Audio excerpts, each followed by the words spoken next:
Welcome back to the Life After Deconstruction podcast. My name is Anthony Miller. It's been a while, but it's time to release another episode, and this is going to be a short one. It consists of a video recording of a reply that I made in the Marriage on a Tightrope support group on Facebook, based on my dear friends Alan and Katie Mount's Marriage on a Tightrope podcast, targeted towards individuals navigating a mixed faith marriage. Now, I should say that my opinion, at least from what I've seen over the years, is that what a faith crisis or faith transition, faith deconstruction tends to do is result in a complete deconstruction and renegotiation of many elements of an individual's life, and that tends to include the marital relationship. My sense is that what a faith transition tends to do is reveal or expose the marriage that already existed, including dysfunctions, including strengths, and including weaknesses. Sometimes this results in putting in a significant amount of work that can strengthen the marriage and actually make it better. Other times it doesn't work out that way, and it exposes dysfunctions where it would be most helpful to end the marital relationship. In this episode, what I share are 5 things that have been very helpful for my wife and I to navigate our mixed faith marriage of almost 7 years, where our relationship has grown stronger. I hope you find it helpful. My existential faith and identity crisis was triggered about 7 years ago. And so my active believing wife and I have been navigating a mixed faith marriage for quite a while now. There are a number of things that have been very significant to our journey and to our relationship, and I'd like to share 5 of those things with you in case perhaps they might be helpful to you. Now, the first thing that was recommended to me as I was early in my faith crisis journey was to double and triple down expressions of unselfish, attentive, undemanded, emotional intimacy in my wife's primary love languages so that she could feel confident in my love for her. Now, this proved to be very helpful because our marital relationship and connection got stronger and it grew due to these efforts. And it was helpful for my wife so that she could experience that as I incrementally stepped away from the church, that I wasn't stepping away from her because she knew how much I loved her. It increased her capacity to distinguish our marital relationship from our temple ceiling. At the same time, it was extremely helpful for me because as I was unpacking and deconstructing church history, biblical scholarship, policies, doctrines, and things from the church that at time made me feel anger and a sense of betrayal, it increased my capacity to distinguish the church from my wife. So instead of expressing and projecting my sense of anger and betrayal towards my wife as if she were a representative of the church, what I did increased our intimacy and connection, and it increased my capacity to distinguish her from the church, and that helped our relationship. Now, the second thing is I recommend that you find and do a spiritual values exercise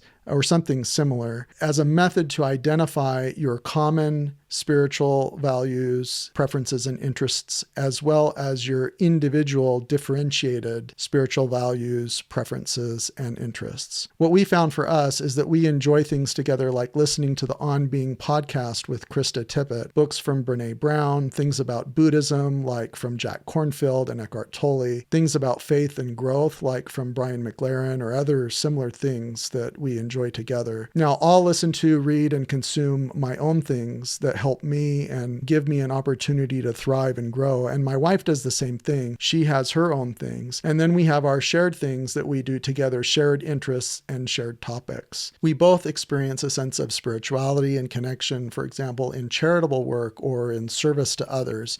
And there are shared activities and things that we do in this area.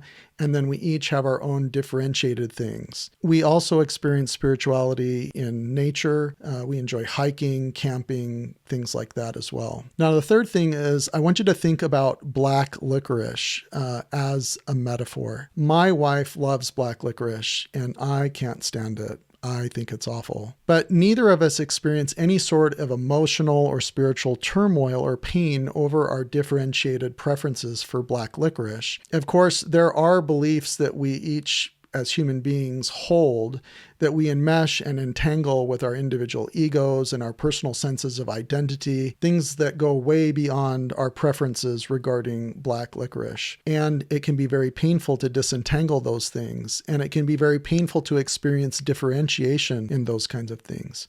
But in the end, and this is kind of a Buddhist-leaning idea, these are all just black licorice. If we can nourish and develop intimacy, relationship, trust, and belonging with the things outside of black licorice, then maybe we can increase our capacity to be able to choose for it to be okay that our spouse likes black licorice, metaphorically, or in my case, literally.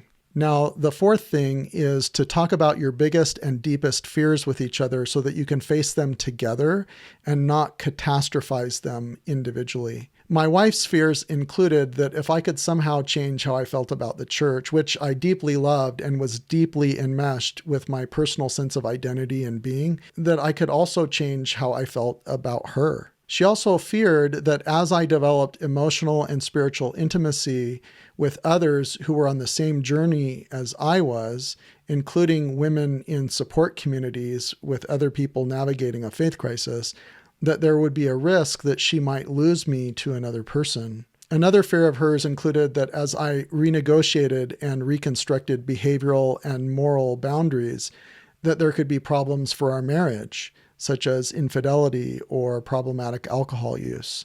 However, my wife's biggest fear was that I wouldn't have the capacity to hold space for her differentiated beliefs if she did not also experience a faith transition and leave the church with me. And my biggest fears were in many ways similar, that she would someday decide that she couldn't be with me anymore, having left the church, not believing the temple or priesthood was more than man-made, and eventually that I might formally resign from the church, leading her to choose to not be with me. It was helpful for us each to talk through these things rather than to each privately and individually catastrophize them in our minds. Along the way, we each had to put in a significant amount of individual work to increase our confidence that we would each be okay even if we weren't together, which actually made it possible for being together to be a choice.